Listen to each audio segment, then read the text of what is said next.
Sidney, good morning.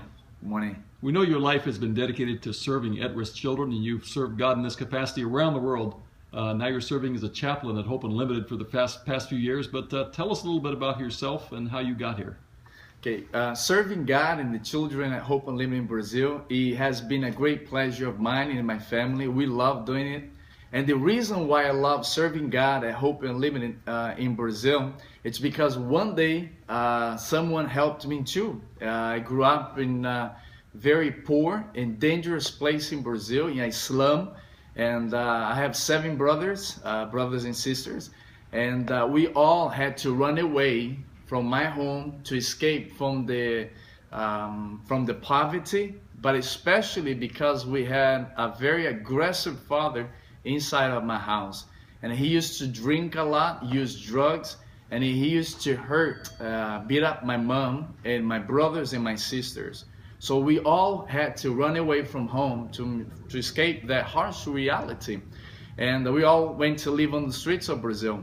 What was life like on the streets? What's it like being a street child in Brazil? It was a very harsh reality. We had to beg for money and for food, and most of the times we got to eat even the trash. Sometimes we would go to the restaurants and wait for the people, the rich families in Brazil, to leave, and they would leave some piece of chicken or bread or something, or even salad, or some rice. And we would go there to eat the rest of that food. And that's what we eat during the day. So we would get beaten by the police. Sometimes we would sleep with 10 or 20. And sometimes we would wake up and some of our friends were gone and we would never find them again. Because in Brazil, it's very common for them to kill street kids, especially back in my days. So the reason why I love to do what I do right now is because when I was 11 years old, I was living on the streets, and a group of people, just like the missionaries at Hope Unlimited, they rescued me from the streets. And I lived inside of a shelter for 7 years. And there is where I learned what true love is. I went to school. I started doing professional courses. And there inside the shelter, God changed my life. So because I watched, in the beginning, it was really hard to understand the love and the care that I was receiving, because first I didn't think it was real, but then I really saw that those missionaries cared for me. So when I grew up, I thought, I want to do this with my life. I want to do the same thing they did for me. They helped me. They went to the streets. They rescued me. I want to do the same thing, because here in Brazil we have hundreds and hundreds of street kids. So I want to do the same thing that people did for me. I want to go to the streets and rescue them and take care of those street kids. Now, from the way you describe it, life on the streets is really tough and dangerous and miserable. Yet we know that many of these children we rescue from the streets, they come into the program and then they run away.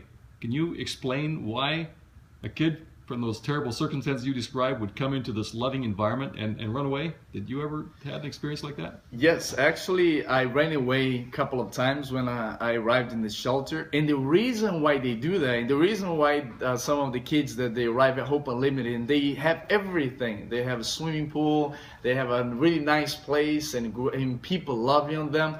The reason why they run away is because sometimes they're not used to receive the care and real love that they receive at Hope Unlimited or the shelter that I was in. So they think this can't be real. The embrace that these people are giving to me, this is not real.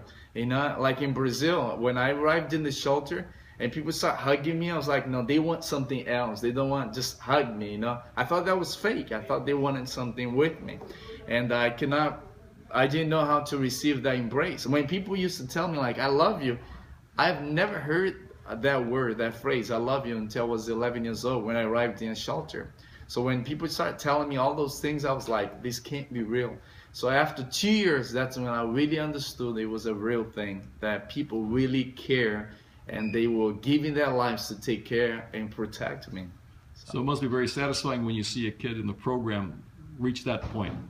Yeah, it's make great that to see them going to school and valuing that, and to see them going to the professional courses at Hope Unlimited, City of Youth or in Vitoria. It's great to see when they really realize this can be my home. This is a safe, this is a good and place for me to grow up. And it's great to see when they think that place, Hope Unlimited, is their family, it's their home, you know. Praise God.